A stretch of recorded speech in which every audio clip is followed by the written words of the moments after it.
اعوذ باللہ السمیع العلیم من الشیطان الرجیم، بسم اللہ الرحمن الرحیم۔ اللہ کے نام سے شروع کرتی ہوں جو بہت ہی مہربان اور نہایت ہی رحم کرنے والا ہے۔ تاج آپ کی خدمت میں صلاۃ الغوثیہ کا طریقہ اور اس کی برکتیں لے کر حاضر ہوئی ہوں۔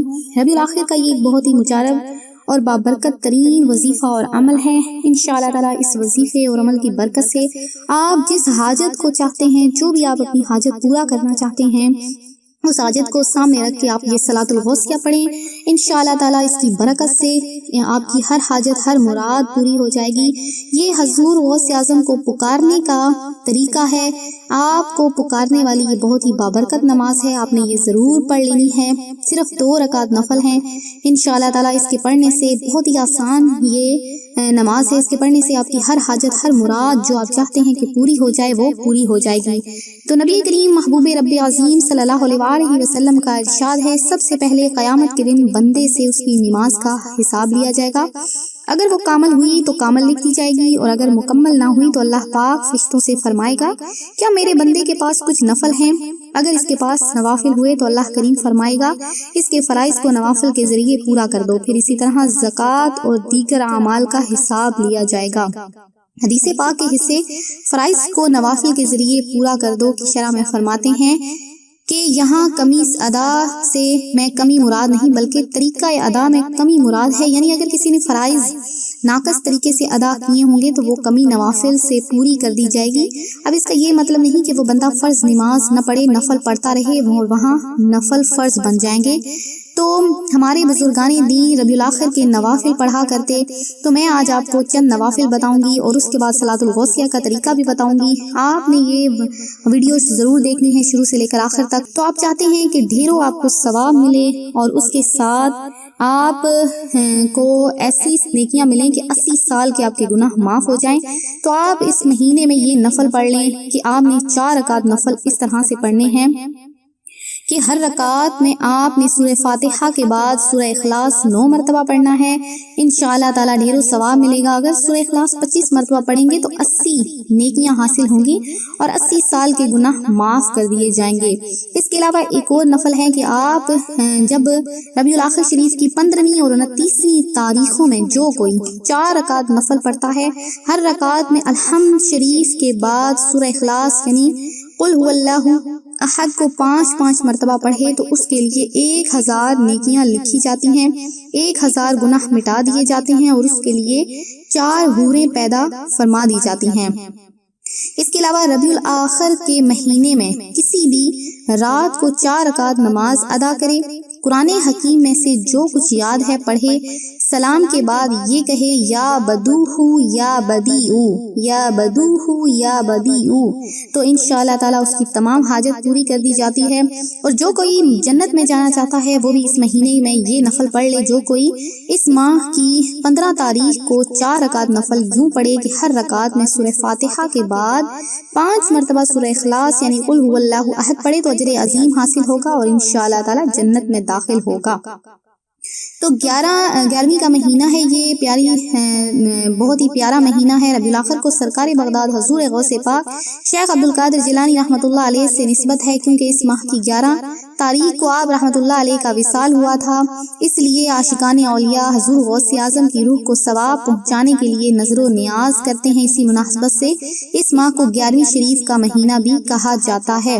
حکیم الامت حضرت مفتی احمد یار خان نعیمی فرماتے ہیں، اس مہینے میں ہر مسلمان اپنے گھر میں حضور غوث پاک سرکار بغداد رحمۃ اللہ علیہ کی فاتحہ کرے، سال بھر تک برکت حاصل ہوتی رہے گی۔ جس قدر آپ کے پاس مال ہے، جس قدر آپ کے پاس رزق ہے، اس میں سے جتنا ہو سکے آپ اصالِ ثواب کریں، اصالِ ثواب کی نیت سے۔ اور یہ صلاۃ الغوثیہ جو میں آج آپ کو بتانے جا رہی ہوں، یہ بھی آپ ضرور پڑھ لیں۔ بہت ہی مجرب ترین یہ نماز ہے، یہ حضور غوث اعظم کو پکارنے کا طریقہ ہے۔ اس کی برکت یہ ہوتی ہے کہ ہر حاجت پوری کر دی جاتی ہے۔ جو بھی آپ کے دل میں حاجت ہے، آپ نے وہ حاجت اپنے دل میں رکھ کر یہ صلاۃ الغوثیہ پڑھ لینی ہے۔ تو آپ نے کس طرح سے یہ نماز پڑھنی ہے سن لیجئے کہ حضرت شیخ ابو القاسم عمر البزار رحمۃ اللہ علیہ فرماتے ہیں، حضور سیدنا شیخ عبدالقادر جیلانی رحمۃ اللہ تعالی علیہ نے فرمایا کہ جو شخص مجھ کو مصیبت میں پکارے تو اس کی وہ مصیبت جاتی رہے گی، اور جس تکلیف میں مجھے پکارے تو اس کی وہ تکلیف جاتی رہے گی۔ پھر فرمایا کہ جو شخص یہ نفل پڑھ لے تو اس کی ہر خواہش ہر حاجت پوری کر دی جائے گی۔ اب وہ کیا ہے نفل اور کس طرح سے پڑھنے ہیں کہ آپ نے 2 رکعت نماز پڑھنی ہے، کس طرح سے کہ ہر رکعت میں آپ نے سورہ فاتحہ کے بعد سورہ اخلاص 11 مرتبہ پڑھنی ہے، پھر سلام کے بعد سرور کون و مکان صلی اللہ علیہ وآلہ وسلم پر درود پاک پڑھنا ہے۔ درود پاک آپ یہ بھی پڑھ سکتے ہیں اللہم صلی علی محمد وعلی آل محمد کما صلیت علی ابراہیم وعلی آل ابراہیم انک حمید مجید، اللہم بارک علی محمد وعلی آل محمد کما بارکت علی ابراہیم وعلی آل ابراہیم انک حمید مجید۔ یہ درود پاک بھی آپ پڑھ سکتے ہیں۔ اس کے علاوہ اگر کوئی چھوٹا سا درود پاک آپ پڑھنا چاہیں تو وہ بھی آپ پڑھ سکتے ہیں۔ تو سرکار دو عالم صلی اللہ علیہ وآلہ وسلم پر درود پاک پڑھیں اور مجھ کو یاد کریں، یعنی حضور غوث اعظم کو یاد کریں۔ یاد کرنے کے بعد عراق کی جانب جہاں پر بغداد شریف ہے اس کی جانب آپ نے کھڑے ہو کر 11 قدم چلنا ہے۔ 11 قدم چلنے کے بعد حضور غوث اعظم کا نام لے کر اپنی حاجت کو طلب کرنا ہے کہ یا شیخ عبد القادر جیلانی رحمۃ اللہ علیہ میری فلاں حاجت کو پورا کر دو، یا شیخ عبد القادر جیلانی میری فلاں حاجت کو پورا کر دو، تو اللہ عز و جل کے حکم سے اس کی وہ حاجت پوری ہو جائے گی۔ پھر سے سن لیجئے کہ آپ نے 2 رکعت نماز پڑھنی ہے، ہر رکعت میں سورہ فاتحہ یعنی الحمدللہ رب العالمین الرحمن الرحیم مالک یوم الدین ایاک نعبد و ایاک نستعین اہدنا الصراط المستقیم صراط الذین انعمت علیہم غیر المغضوب علیہم ولا الضالین۔ یہ آپ نے سورہ اخلاص پڑھنی ہے، سورہ فاتحہ پڑھنی ہے۔ اس کے بعد آپ نے سورہ اخلاص کو یعنی قل هو اللہ احد اللہ الصمد لم یلد ولم یولد ولم یکن لہ کفوا احد، یہ آپ نے 11 مرتبہ پڑھنی ہے، ٹھیک ہے۔ سورہ فاتحہ کے بعد سورہ اخلاص کو آپ نے 11 مرتبہ پڑھنا ہے۔ پھر جب آپ نے سلام پھیر لینا ہے تو پھر حضور علیہ الصلوۃ والسلام کی ذات پر آپ نے 1 مرتبہ درود پڑھنا ہے۔ پڑھنے کے بعد آپ نے کھڑے ہو جانا ہے اور حضور غوث اعظم کو یاد کر لینا ہے۔ حضور غوث اعظم کو یاد کرنے کے بعد عراق کی جانب آپ نے 11 قدم چلنے ہیں اور حضور غوث اعظم کا نام لے کر اپنی حاجت طلب کرنی ہے، تو اللہ عز و جل کے حکم سے آپ کی ہر حاجت ہر مراد پوری ہو جائے گی۔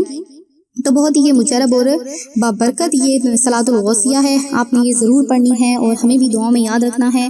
تو میں امید کرتی ہوں میرا آج کا یہ روحانی وظیفہ پسند آیا ہوگا آپ کو۔